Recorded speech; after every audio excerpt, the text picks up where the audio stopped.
নওগাঁ ও মেহেরপুরের কোরবানির পশুর হাট বাজারে এবার ছোট ও মাঝারি আকারের গরুর চাহিদা সবচেয়ে বেশি। তবে খামারিদের দাবি পশু খাদ্যের মূল্যবৃদ্ধির প্রভাব পড়েছে গরুর দামে।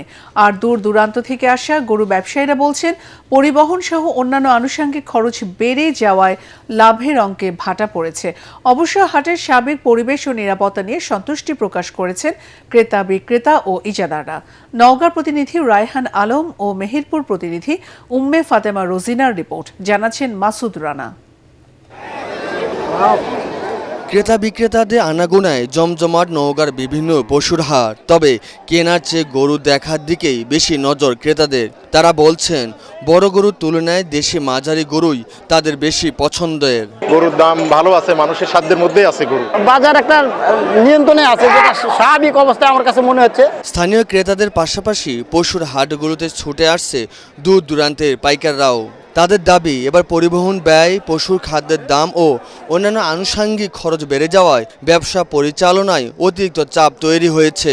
আমরা যেই খরচে পরিবহন ছিল তার থেকে 30% মতো পরিবহন খরচ বাড়ছে। যেরকম চাচ্ছি গরু এরকম পাচ্ছি, আর সাথে যোগ হয়েছে আমাদের বাড়তি খরচ হিসাবে পরিবহন ভাড়াটা। হাটগুলোতে নিরাপত্তা নিশ্চিতে প্রশাসনের পাশাপাশি কাজ করছে হাট ইজারাদাররা। মাইকটা অ্যালাউন্স করে দিচ্ছি, যা দেখে শুনে গরুর দাম করবে এবং কেনাকাটা করবে। কোরবানিযোগ্য গবাদি পশু হলো 7,97,000, যার বিপরীতে এই নওগাঁ জেলার চাহিদা 3,86,000। ক্রেতা বিক্রেতাদের হাক ডাকে মুখর 150 বছরের পুরনো ঐতিহ্যবাহী মেহেরপুরে বামুন্দি পশুর হাট।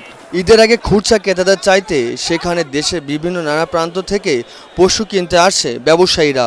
আমি ঢাকার মতিঝিল থেকে আসছি, তো প্রতি বছরই বামুন্দি হাটে থেকে গরু কিনি। আমার এবছর টার্গেট আছে 40টা গরু কেনার, আমার 17টা কেনা হয়েছে।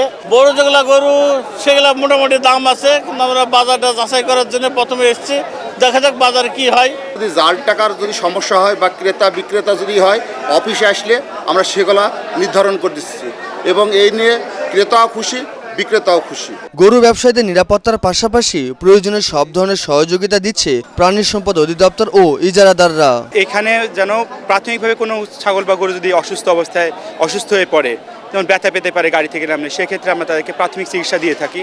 শুধু বামুন্দি নয়, মেহেরপুরের সব পশুর হাটই জমে উঠতে শুরু করেছে। Bureau report, ATN Bangla.